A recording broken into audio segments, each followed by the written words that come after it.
Olá, tudo bem com vocês? Então, dando continuidade à nossa disciplina Ensino da Linguagem Oral e Escrita na Educação Infantil, hoje nós vamos conversar um pouco sobre o desenvolvimento e aquisição da linguagem, aspectos sociohistóricos e psicopedagógicos.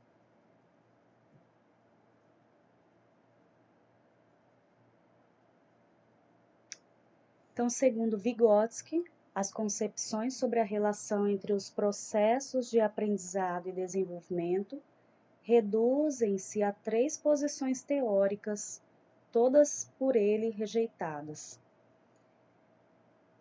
Primeira, parte da premissa que o aprendizado segue a trilha do desenvolvimento, pressupondo que o desenvolvimento é independente do aprendizado.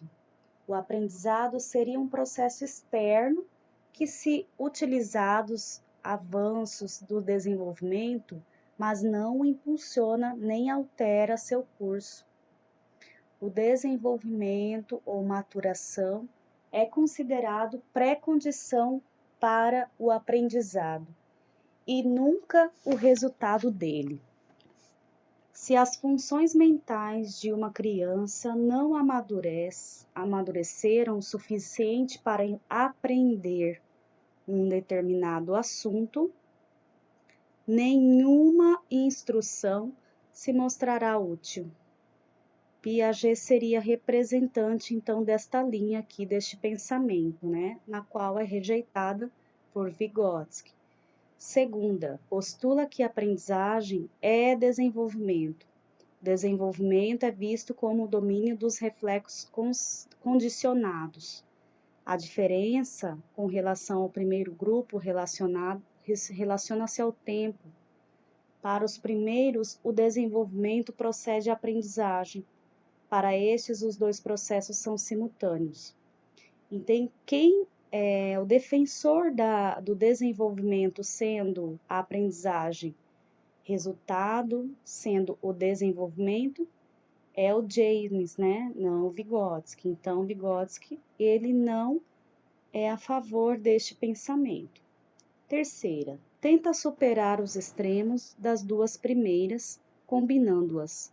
Para os defensores desta linha, Kafka, gestaldistas, o desenvolvimento se baseia em 2 processos diferentes, maturação e aprendizado, porém relacionados e mutuamente dependentes, sendo que um influencia o outro. Assim, a maturação, desenvolvimento do sistema nervoso, torna possível o aprendizado, e este estimula a maturação. Assim, ao aprender, determina a operação. A criança cria estruturas mentais de um certo tipo, independente dos materiais e elementos envolvidos. Portanto, o desenvolvimento é sempre um conjunto maior que o aprendizado. Então, segundo Vygotsky, essa discussão leva a um velho problema pedagógico: a relação entre disciplina formal e transferência de aprendizagem. Movimentos pedagógicos tradicionais têm justificado a ênfase em disciplinas aparentemente irrelevantes para a vida diária. Línguas clássicas, por exemplo, por sua influência sobre o desenvolvimento global. Se o estudante aumenta sua atenção a estudar gramática latina, aumentaria sua capacidade de focalizar a atenção sobre qualquer outra tarefa. O pressuposto é que as capacidades mentais funcionam independentemente do material com que operam. Então, para o autor, né, Thorndike e Woodworth, desmontaram esse argumento ao demonstrar, por exemplo, que a velocidade de somar números não está relacionada à velocidade de dizer antônimos. Vygotsky apresenta uma nova posição com relação às 3 anteriores. O aprendizado, diz ele, começa muito antes das crianças frequentarem a escola. Qualquer situação de aprendizado escolar tem uma história prévia. Por exemplo, antes de aprender aritmética, a criança já lidou com noções de quantidade, de adição e outras operações, de comparação de tamanhos, etc. A diferença é que o aprendizado escolar está voltado para a assimilação de fundamentos do conhecimento científico, diz o autor. A aprendizagem e desenvolvimento estão interrelacionados desde o primeiro dia de vida da criança. O aprendizado escolar produz algo novo no desenvolvimento da criança, além da pura sistematização. Para esclarecer esse algo novo, Vygotsky apresenta o conceito de zona de desenvolvimento proximal. Para ele, existem 2 níveis de desenvolvimento. Primeiro, nível de desenvolvimento real, que é o resultado ou produto final de ciclos de desenvolvimento já completados. Por exemplo, a idade mental de uma criança medida num teste. Esse nível é dado por aquilo que a criança consegue fazer por si mesma, isto é, pela solução independente de problemas. Ele caracteriza o desenvolvimento mental retrospectivamente. O segundo nível de desenvolvimento proximal, que define as funções que estão em processo de maturação. O estado dinâmico de desenvolvimento é a distância entre o nível de desenvolvimento real e o nível de desenvolvimento potencial. Vamos lembrar aqui quando queremos que uma criança aprenda algo e ela está ali naquela fase no quase aprendendo. Então, ela está no desenvolvimento real, ali é onde ela está, o nível que ela está, e o nível potencial ali seria o que nós queremos ali que ela aprenda de fato.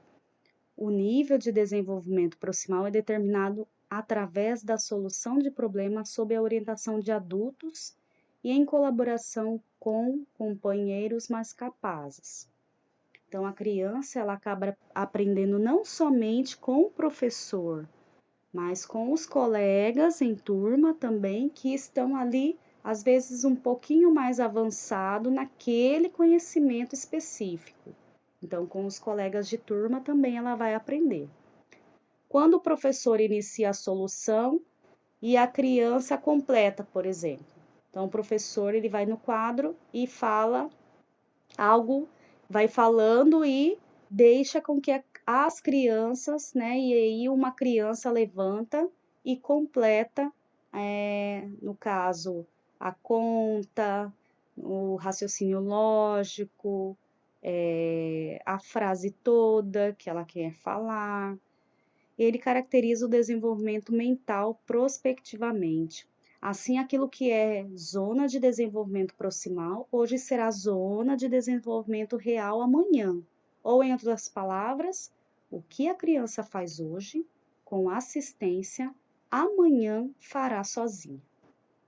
Então, muitas vezes, né, em um certo nível, a criança ela precisa de outra pessoa, seja o companheiro ali da mesma idade, seja o adulto, que vai fazer com que ela se aproxime do conhecimento ali sendo o potencial. Ela ainda caminha para esse potencial.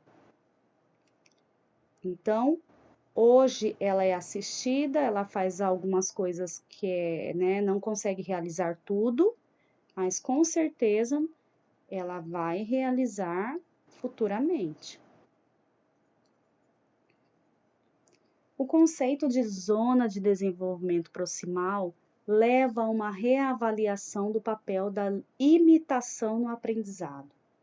Para Vygotsky, a imitação não é um processo meramente mecânico. Uma pessoa só consegue imitar aquilo que está no seu nível de desenvolvimento. Por exemplo, se o professor usa material concreto para resolver um problema, a criança entende. Caso ele utilize processos matemáticos superiores, a criança não compreende a solução, não importa quantas vezes a copie. Uma consequência disso é a mudança nas conclusões que podem ser tiradas de testes diagnósticos de desenvolvimento. A zona de desenvolvimento real, medida pelos testes, orienta o aprendizado de ontem, isto é, os estágios já completados, sendo, portanto, ineficaz para orientar o aprendizado futuro. A zona de desenvolvimento proximal permite propor uma nova fórmula. O bom aprendizado é aquele que se adianta ao desenvolvimento. Assim, para Vygotsky, o aprendizado desperta processos internos de desenvolvimento que são capazes de operar somente quando a criança interage em seu ambiente e em cooperação com seus companheiros. Uma vez internalizados, esses processos tornam-se aquisições independentes. Então, quando a criança de fato aprende, ela internaliza o conceito, com certeza este conceito ele vai ser exposto de uma forma fluida ali em qualquer ambiente, em qualquer contexto que ela esteja. A grande diferença do homem com o animal é que este último não consegue resolver problemas de forma independente, por mais que seja treinado. O papel do brinquedo no desenvolvimento. Para Vygotsky, o brinquedo exerce enorme influência na promoção do desenvolvimento infantil, apesar de não ser o aspecto predominante da infância. Para ele, o termo brinquedo refere-se essencialmente ao ato de brincar, à atividade. Embora mencione modalidades diferentes de brinquedos, como jogos esportivos, seu foco é o estudo dos jogos de papéis, ou brincadeiras de faz de conta, mamãe e filhinha, por exemplo, típicas de crianças que aprendem a falar e, portanto, já são capazes de representar simbolicamente e envolver-se em situações imaginárias. A característica definidora do brinquedo por excelência é a situação imaginária. Então, Vygotsky aqui ele diz sobre a criança já ter essa imaginação no brincar. Ele não fala exclusivamente do brinquedo, o objeto brinquedo, mas ele fala das situações em que as crianças elas vão interagindo e vão imaginando, e no brincar elas vão criando situações significativas ali e também até mesmo conceitos que vão definindo através da linguagem, através da brincadeira. A imaginação é uma função da consciência que surge da ação. É atividade consciente, um modo de funcionamento psicológico especificamente humano, não presente na consciência da criança muito pequena, com menos de 3 anos, e inexistente nos animais. A criança muito pequena quer a satisfação imediata de seus desejos. Ela não consegue agir de forma independente daquilo que vê. Há uma fusão entre o que é visto e seu significado. Um exemplo é a seguinte situação. Tânia está sentada. Pede-se à criança que repita a frase. Tânia está de pé. Ela mudará a frase para Tânia está sentada. É na idade pré-escolar que ocorre a diferenciação entre o campo de significado e o campo de visão. O pensamento passa de regido pelos objetos externos a regido pelas ideias. A criança começa a utilizar materiais para representar a realidade ausente. Por exemplo, um cabo de vassoura representa um cavalo. Diz o autor, a criança vê um objeto, mas age de maneira diferente daquilo que vê. Assim, é alcançada uma condição em que a criança começa a agir independentemente daquilo que ela vê. Mas essa transformação, separar o pensamento, o significado da palavra, do objeto, não se realiza de uma só vez. O objeto torna-se o pivô da separação entre o pensamento e o objeto real. Então, para imaginar um cavalo, a criança usa um cavalo de pau. Vygotsky situa o começo da imaginação humana na idade de 3 anos. O brinquedo é uma forma de satisfazer os desejos não realizáveis da criança, de suprir a necessidade que ela tem de agir em relação ao mundo adulto, extrapolando o universo dos objetos a que ela tem acesso. É através do brinquedo que ela pode dirigir um carro ou preparar uma refeição, por exemplo.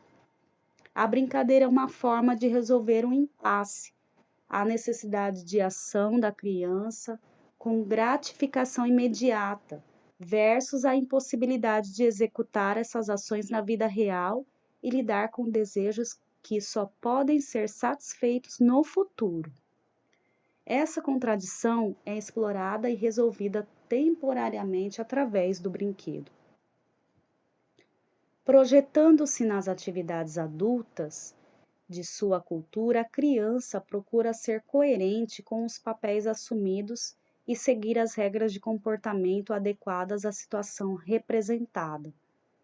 Por exemplo, ao imaginar como mãe de sua boneca, a menina faz questão de obedecer às regras de comportamento maternal e ensaia, assim, seus futuros papéis e valores. Nesse processo, a imitação também ganha destaque. Imitar os mais velhos gera desenvolvimento intelectual e do pensamento abstrato. O esforço de manter a fidelidade ao que observa faz com a criança atue num nível mais avançado ao habitual para a sua idade. Então, no brinquedo, é como se ela fosse maior do que é na realidade. Isso é o que diz Vygotsky. As funções da linguagem. Então, aqui nós temos, segundo Vygotsky, também sobre a linguagem. A linguagem é, antes de tudo, social, portanto, sua função inicial é a comunicação, expressão e compreensão. Essa função comunicativa está estreitamente combinada com o pensamento. A comunicação é uma espécie de função básica, porque permite a interação social e, ao mesmo tempo, organiza o pensamento. Para Vygotsky, a aquisição da linguagem passa por 3 fases. A linguagem social, que seria esta, que tem por função denominar e comunicar, e seria a primeira linguagem que surge.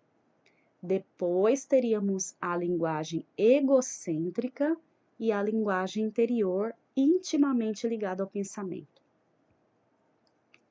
Desta forma, temos a fala egocêntrica e a linguagem interior. Então, sobre isto, eu quero que você pesquise mais sobre o assunto pelas ideias de Vygotsky, sobre a fala egocêntrica, escreva com suas palavras o que você compreendeu sobre o assunto e encaminhe no e-mail, tá? leandra.ferreira@croton.com.br. Até a próxima aula. Abraço!